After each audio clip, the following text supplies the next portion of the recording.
రామాయంపేట పాఠశాలను సందర్శించడం జరిగింది. పాఠశాలకు సంబంధించి ఒక అమ్మాయి పైనుంచి జారిపడడం వల్ల కొంత గాయాలైనట్టు తెలిసింది.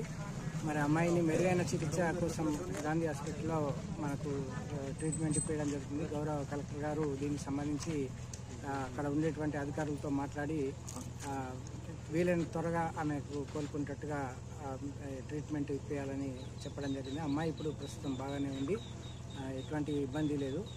మంచి ట్రీట్మెంట్ ఇప్పించే దిశగా మేము ప్రయత్నం చేస్తున్నాం. దీనికి సంబంధించి మరి ఈ విషయంలో పోలీస్ డిపార్ట్మెంట్ వాళ్ళు కూడా వాళ్ళ డిపార్ట్మెంటల్ ఎంక్వైరీ చేస్తున్నారు. దీనికి సంబంధించి ఎవరైనా బాధ్యులు ఉంటే వాళ్ళపైన కఠిన చర్యలు తీసుకుంటారు. సరైన వైద్యం అందడం లేదని వీళ్ళు ఆందోళన చేస్తున్నారు. మంచి వైద్యం అందించడానికి సార్ నిన్న అక్కడ గాంధీ హాస్పిటల్ యాజమాన్యంతో మాట్లాడి స్పెషల్ ట్రీట్మెంట్ చూసే విధంగా మన డిఎంఎండ్హెచ్ఓ గారు కూడా వాళ్ళతో కంటిన్యూస్గా మానిటర్ చేస్తున్నారు. ప్రాపర్గా అమ్మాయికి వైద్యం అందించి మంచి మెరుగైన వైద్యం అందించి త్వరలోనే మళ్ళీ పాఠశాలకు హాజరయ్యేటట్టుగా చూస్తాం.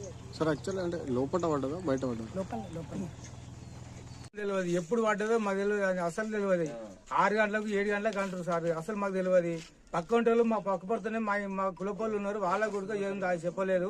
వాళ్ళకు కూడా తెలియదు అంటారు, మేము అడిగితే వాళ్ళకు కూడా తెలియదు అంటారు, మాకు కూడా చెప్పలే. ఆ కూడా పిల్లల్ని తోలుకొచ్చి మరి ఇట్లా అయిందని చెప్పి పెద్ద మేడం ఉందంట కానీ చెప్పలేదు, అసలు చెప్పలే. మరి చెప్పొచ్చు కదా, ప్రాబ్లం ఏం చెప్పలే, అసలు చెప్పలే. ఎవరికి మా కులపోళ్ళు కూడా పక్క పడుతున్నారు, ఆశ పక్క పడుతున్నారు, వాళ్ళకు కూడా మాట అంత చెందించాలి అందరూ చెప్పలేదు. మాకు ఇక మరి తెలియలే. ఆ మేడము హాస్టల్లకు ఆటోలో తీసుకొని వెళ్ళిందంట ఒక్కతే. అయ్యా మాకు మరి తొవ్వలనే ఉంది మా ఇల్లు, ఆమె తెలుసు ఆమె కూడా మాకు ఈ పిల్ల వీళ్ళ పిల్లలని అసలు మాకు చెప్పకుంటే మా ఇంటి మీద కూడా ఏ ఆటోలు వేసుకుపోయిందో మాకు అసలు కవర్ తెలియదు సార్, అసలు మాకు తెలియదు. అందరం రేణుక అమ్మాయికి జరగాలి, రేణుక అమ్మాయికి జరగాలి. కలెక్టర్ గారు వెంటనే ఈ ప్రభుత్వం వెంటనే రావాలి.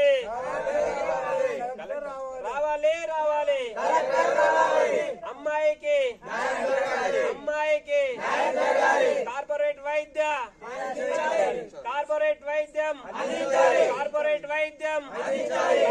వైద్యం జరగాలి. ఈ ప్రభుత్వం వెంటనే